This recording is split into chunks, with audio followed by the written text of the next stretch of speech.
Hey boys, it's HarmNone. Today we're going to be going over my top 10 land vehicles for free mode in Grand Theft Auto Online. Now some of these vehicles are for fun, some are actually really functional and really good to use in Grand Theft Auto Online, and some of them are a combination of all of those things. So without further ado, let's get into number 10. Now at number 10, I have selected the Hakuchu Drag HSW. Now this vehicle is useful and it's also very fast. It will cost you a lot of money, $940,000 for the bike itself, and then on top of that, it's going to cost you about $1.9 million to fully upgrade this thing to the best version of the HSW bike. So it's a really expensive option, and it's also only available on the expanded and enhanced edition of Grand Theft Auto Online, which is why it's ranked at number 10. If it wasn't exclusive to E&E, I would probably rank it a little bit higher, but because of that, it is at number 10. And it is the only expanded and enhanced vehicle on this list, so everything else is available on all platforms. Now the Hakuchu Drag HSW is quite literally the fastest land vehicle in all of Grand Theft Auto Online. This thing will absolutely shred anything else on any circuit or in free mode anywhere. This thing is an absolute beast, and it's definitely worth every penny. It makes doing the time trial and the HSW time trial every week extremely easy. Anyways, that's it for the Hakuchu Drag HSW. At number 10, let's move on to number 9. At number 9, we have the TM02 Kanjali, I think it's called. It's the Kanjali, everyone knows the Kanjali. Now, this is a tank, obviously, and it costs quite a bit of money. Coming in at $3.8 million without the trade price, or $2.9 million with the trade price, so not exactly a bargain. Now the Kanjali is pretty good, it has a lot of upgrades, it's got some decent customization, and it seats 4 players. So the primary person gets to operate the main turret of the tank, which is pretty powerful. You can also equip it with a railgun turret, which is pretty nice. It increases the range, and it also allows you to do a charged shot, which increases the range even further. As far as the other passengers in the vehicle, they get to operate either the 50 cal turret on the top of this thing or the 2 side-mounted grenade launchers on both sides of the turret. The Kanjali is definitely a pretty useful vehicle in free mode, although you will get destroyed by Oppressor Mark IIs, but with the exception of that, it is really fun. It's pretty armored as well, but the main reason that you buy a Kanjali in online, let's be honest, is to play baseball. Now, if you're confused what I mean by playing baseball with a Kanjali, I will show you right here. As you guys can see, this fire truck is sitting here, and now it's not. It's sitting over there. So the Kanjali is really good for the... Oh, no, they're aiming the fire nozzle at me. No, you don't. No, you don't. So yeah, the Kanjali is pretty fun. You can absolutely slam any vehicle that's in your way, out of your way. The turret on this thing is pretty nuts. It's one of the most powerful objects in all of Grand Theft Auto Online, so it's, you know, it's pretty good. As you guys can see, it's also very effective at taking out these pesky civilians that are just going about their day-to-day business. We can't have that happen. So the Kanjali is a pretty good counter to them. I mean, it's good against civilians. It's also pretty good against players until they've sunk about like 5, maybe 6 RPGs into you, then this thing's going to be on fire. So until then though, it's really fun, it's really good to use. So that's it for number 9, let's move on to the next vehicle. Next up at number 8, we have the Benefactor BR8. Now the Benefactor BR8 goes for $3.4 million, so it is one of the most expensive vehicles on this entire list. But for that price, you do get literally the fastest 4-wheeled vehicle in all of Grand Theft Auto Online, which is pretty cool. This thing will absolutely tear up any circuit that you throw it against. Unbelievable. It has so much downforce, you can go around any corner as fast as you want, and the BR8 will make it without spinning out. So it's a very impressive vehicle. Now unfortunately, because it has such good downforce, it does suffer from having a relatively low top speed, so there are vehicles that will beat this thing in a drag race, but as far as circuit racing goes, there is nothing that is touching a Benefactor BR8, at least nothing with 4 wheels. The BR8 is really fun for free mode because you can, well, like I said, go around any corner as fast as you want. This thing makes navigating the map extremely easy because, well, obviously you can just go like as fast as you want anywhere and you're fine. So it is pretty good for that. However, there are vehicles that are probably a little bit more convenient for cruising the map, but the BR8 is still a really fun one, and it's definitely one that I think is pretty underrated. You never really see anybody driving these things in free mode, probably because they don't want to get blown up by an Oppressor Mark II. More people could drive it. I wouldn't mind seeing it. It's a cool car. It's worth every penny. That's it for number 8. Let's move on to number 7. Next up, we have the DUGG Champion coming in at number 7. This thing goes for $3 million if you do not have the trade price unlocked, and about $2.3 million if you do have it unlocked. Now the Champion, because it came out with the contract DLC, does have an Imani tech upgrade. So you can put armor on this thing, and of course you can put a missile lock-on jammer on this vehicle, which is probably its best feature. Now it is in the supercars category, so it is quite a fast vehicle, one of the fastest vehicles from the contract DLC around a track actually. And in free mode, it's definitely a blast to drive. Now I must say this thing does oversteer quite heavily, which is probably its biggest flaw, but it's better than it understeering because nobody likes understeer. The Champion has a decent amount of customization, albeit not as many options as some of the other vehicles that came out with the contract DLC, but it's still pretty good. This thing is also equipable with machine guns and an oil slick mine dropper, so it's basically a proximity mine dropper, but it drops oil slick mines instead of, well, explosive ones. The Champion's definitely one of my favorite vehicles that came out with the contract DLC. I definitely think it's one of the best, and it's definitely a really fun one to drive around in free mode. I mean, this thing handles nicely, it's fairly fast, it's got a pretty decent top speed, it looks cool. There's really nothing to dislike about this vehicle whatsoever, it's just sick. And it's relatively affordable, all things considered, although once you start getting into the Imani tech options that are about $450,000, things can add up pretty quick with this thing. So you might want to consider unlocking this thing with the trade price. Anyway guys, that is it for number 7 and the DUGG Champion.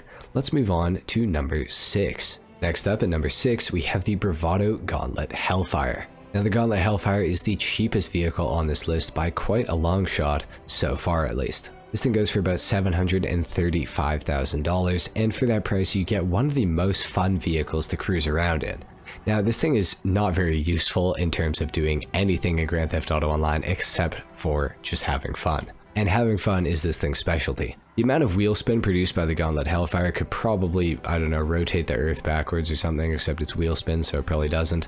My point is, it's really fun. This thing is one of the easiest cars to drift in all of Grand Theft Auto Online. It's also one of the easiest cars to double clutch, one of the easiest cars to do donuts in as well, and definitely one of the easiest cars to do burnouts in because you don't have a choice. You're going to do a burnout with this car regardless of if you try or not, because it's got so much power and no traction whatsoever. Now on top of that, this car is also very, very fun to customize. There are a lot of things that you can do to it, which is just another fun aspect of the vehicle. On top of that, it's also based off of a Challenger Hellcat in real life, which is a pretty fun car, I would say. I don't know, I haven't driven one, but I would assume it's probably a pretty fun car. Overall, the Gauntlet Hellfire, for the price that it costs, is a very effective way of having fun in GTA Online. GTA Online can sometimes be pretty miserable, but if you have a Gauntlet Hellfire, you're guaranteed to at least have fun for like a second until you get tired of the wheel spin. Anyway guys, that is pretty much it for the Gauntlet Hellfire at number 6. Let's move on to the car at number 5.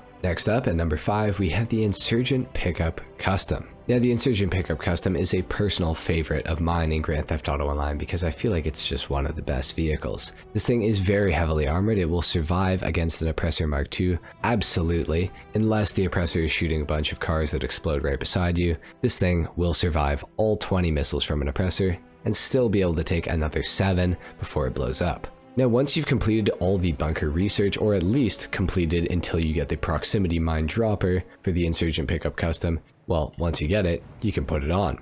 And as you guys can see, you can drop proximity mines and destroy anyone who's following you, which is pretty fun. On top of that, as you guys can see, on the roof of this thing, it has a turret. If you're wondering if the turret is any good, well, yes, it is. Now I have the 50 cal minigun turret equipped on my Insurgent Pickup Custom, but there is the regular 50 cal that you actually get with this vehicle, and it is much better, I've heard. So there is that. On top of this, the Insurgent Pickup Custom can also seat 9 players, which is pretty crazy. That's a lot of people. Now all of this does cost a fair amount of money, $1.35 million for the Insurgent Pickup, and then in order to make it the custom, you've got to bring it into an MOC or an Avenger, and then you can upgrade it to the custom, and I believe it costs somewhere around $200,000. It's honestly not that expensive when you consider all the other vehicles we've gone over on this list so far, and it's definitely one of the most fun. And on top of everything, the Insurgent Pickup Custom is a battering ram. Anything that gets in your way will instantly get out of your way once you hit it.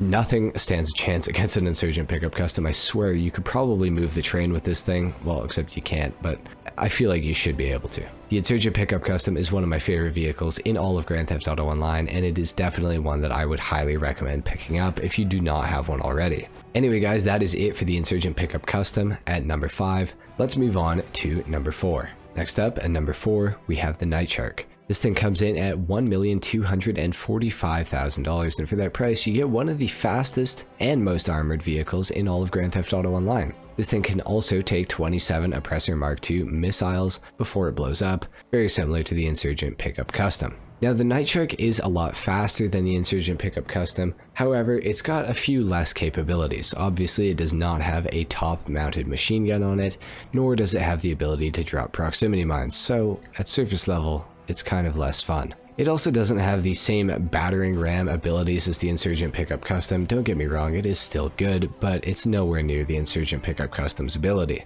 so that's kind of sad. Honestly, the more that I'm talking about the Night Shark, the more I realize that the Insurgent Pickup Custom should actually be ahead of this thing on the list, and that's making me quite sad. So we're going to move on to number 3. Next up, we have the Pegassi Toreador. Now, the Toreador, or Toreador, however you want to say it, I don't really care, is a 4-seater vehicle, and it goes for $3.5 million, which is actually a pretty fair price considering just how good this thing is. Now, it comes equipped with machine guns, and you can also cycle to missiles.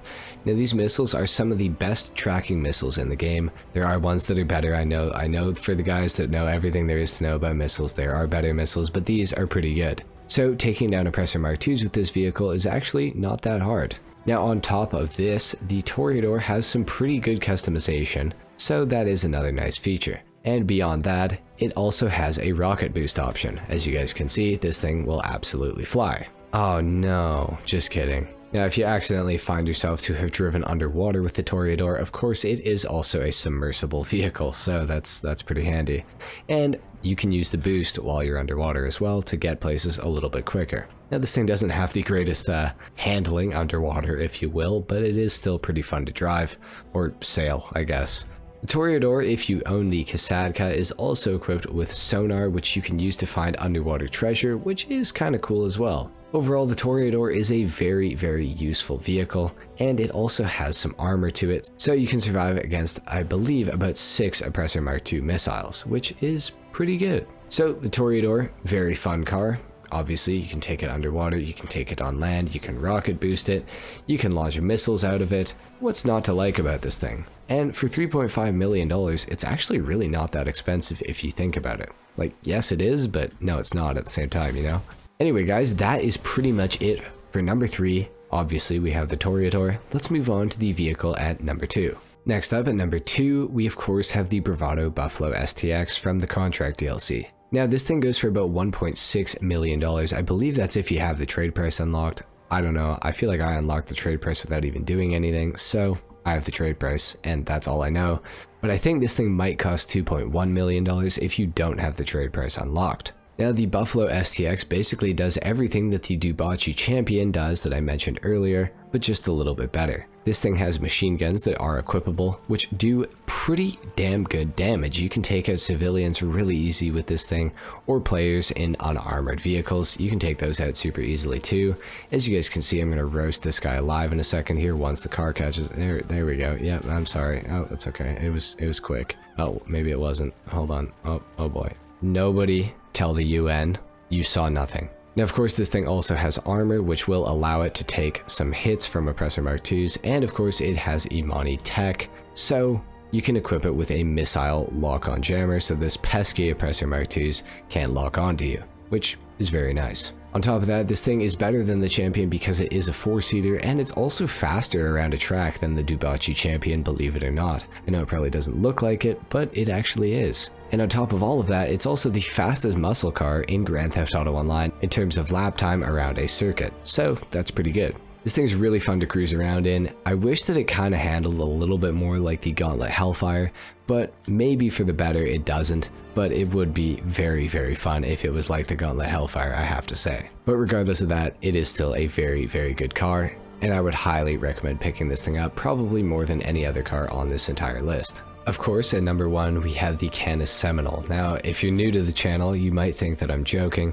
but everybody who's a part of this channel knows the truth, and that is that the Canis Seminole is the greatest vehicle to ever be added into Grand Theft Auto Online, except it wasn't added, it came out with the game. This thing goes for a whopping $30,000, and for that price, you get one of the best vehicles ever. Now, the Canis Seminole, believe it or not, is actually faster than the Benefactor Krieger and the Progen Emerus, which I know. It probably doesn't look like it, but trust me, this thing is the truth. The Canis Seminole is also one of the greatest off-road vehicles in Grand Theft Auto Online, which is just awesome. You can climb up the backside of Mount Chiliad using this vehicle, and it will do it with absolute ease. And if you don't believe me, there's actually a video of this thing on my channel doing just that. The Seminole is also one of the only vehicles in Grand Theft Auto Online that is capable of flying. Yes, that's right. The Canis Seminole can fly. This thing is like a plane without the wings. And on top of that, it's also a submersible vehicle, very similar to the Toreador, which is pretty crazy. Now, the Seminole might not look like much, but everyone on my channel knows the absolute gospel truth that this is the best vehicle in Grand Theft Auto Online, and I'm sure there's going to be a lot of comments about it telling you guys just that. If you don't own a Canis Seminole, I would definitely, I mean, it should go without saying, I recommend picking one of these things up. It truly is one of the greatest vehicles in Grand Theft Auto Online. Now, I seem to have miscalculated my route with the Canis Seminole here, so we are going to have to make some adjustments. As you guys can see, once you activate the Canis Seminole's flight mode, you can very easily ascend Mount Chiliad. Now, you're probably going to accuse me of cheating for this part, but trust me, you can actually do this with the Canis Seminole. Anyone can, no matter what platform you are on. The Seminole is just the greatest car ever. It's also the fastest land vehicle in the entire game in terms of top speed, and is also the fastest flying vehicle in all of Grand Theft Auto Online. You can get from Paleto Bay to Los Santos in a matter of seconds. The Seminole truly is a GOAT in Grand Theft Auto Online, and everybody must own this car. I can't believe the disrespect that the Canis Seminole has endured over the years. It truly is the best vehicle in the entire game. On top of all of that, the Canis Seminole is actually almost invincible.